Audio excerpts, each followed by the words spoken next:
Hey everyone, and welcome. In today's explainer, we are diving into the world of digital security to answer a really important question. How do we actually stay safe online? We're going to break down one of the most powerful tools out there for doing just that, the VPN. All right, picture this. You're at your favorite coffee shop, you hop on the free Wi-Fi to get some work done. Seems totally harmless, right? But seriously, have you ever stopped to think about who else might be on that same network and what they can see? The scary truth is, when you're on a public network, your data is pretty much traveling out in the open. It's kind of like shouting your secrets across a crowded room. An unauthorized user on that same network could literally just listen in and grab everything you send and receive. We're talking emails, passwords, everything. Yeah, that's a massive problem. So what are we actually trying to protect here? Before we jump into the fix, we need to get on the same page about what security even means. It really comes down to three main goals. It's pretty interesting. Experts have basically boiled down all of cybersecurity to just three core principles. They call it the CIA Triad. And no, it has nothing to do with spies. It has everything to do with keeping our digital stuff safe. All right, so let's break this down real quick. Confidentiality, that's just keeping things private, making sure that snooper in the coffee shop can't read your stuff. Integrity is all about making sure nobody can mess with your data while it's in transit. And availability, well, that's simple. Can you get to your data when you actually need it? These three things, they're the bedrock of digital security. Okay, so how do we actually pull this off, especially that super important confidentiality part when we're on a wide open public network like the internet? And that, my friends, is where the hero of our story comes in, the virtual private network, or VPN for short. A VPN is this really clever trick where it builds a totally private network just for you, but it does it by using the public internet that we're all on. So you get the best of both worlds, the massive reach of the internet, but with the safety and security of a private line.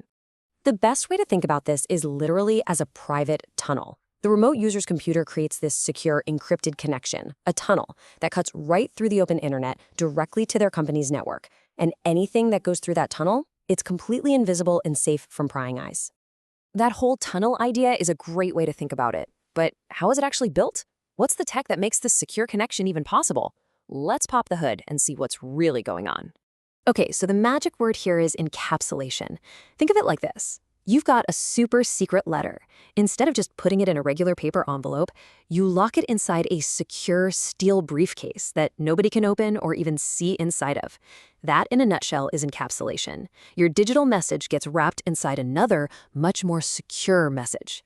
And, VPNs have a couple of ways they can pull this off. First, you've got transport mode. This is kind of like using a see-through briefcase. Sure, people can't read your letter, but they can still see who sent the briefcase and where it's headed. But then you have tunnel mode. This is the real deal. It takes that whole briefcase and puts it inside a big anonymous cardboard box. Now, nobody has any idea who sent it, where it's going, or what the heck is even inside. Total privacy. So here's what that looks like on a more technical level. Just look at what's happening in tunnel mode. The entire original message, and I mean everything, including the to and from addresses, gets stuffed inside a brand new message.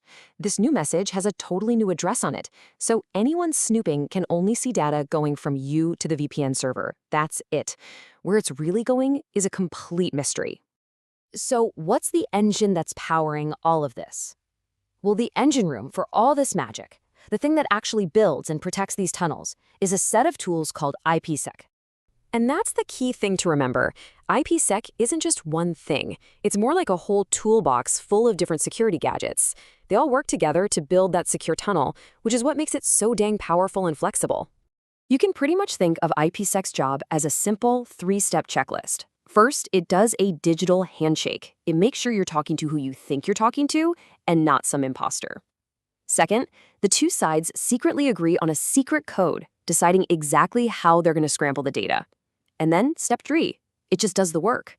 It protects every single piece of data that flows through that tunnel. Now, inside that IPsec toolbox, there are two main tools you'll hear about. First, there's AH, or the authentication header. Think of this like a tamper-proof seal on an envelope. It doesn't hide what's inside, but it absolutely guarantees that nobody has messed with it. But then there's ESP, the encapsulating security payload. Now, this is the locked steel briefcase. It hides the contents completely through encryption, and it can also have its own tamper-proof seal. It's the whole package. And that's why, honestly, most modern VPNs just use ESP. I mean, why wouldn't you? It does it all. All right, let's zoom out and put all these pieces together. We've talked about the risks, the theory, the nitty-gritty tech. So what's the bottom line? Why does any of this matter to you? Well, VPNs are basically the ultimate guardians for your data in transit. Seriously, anytime your information is zipping across the internet, especially on a network you don't fully trust, a VPN should be your go-to bodyguard. So when you think about it, a VPN ties right back to that CIA Triad we talked about at the beginning. It gives you confidentiality by wrapping your data in that encrypted tunnel, especially on that sketchy coffee shop Wi-Fi. It gives you integrity because those security protocols make sure nobody can sneak in and change your message. And it even helps with availability by letting you securely get to your work or home network from literally anywhere in the world. And that kind of brings us to one last thing to chew on.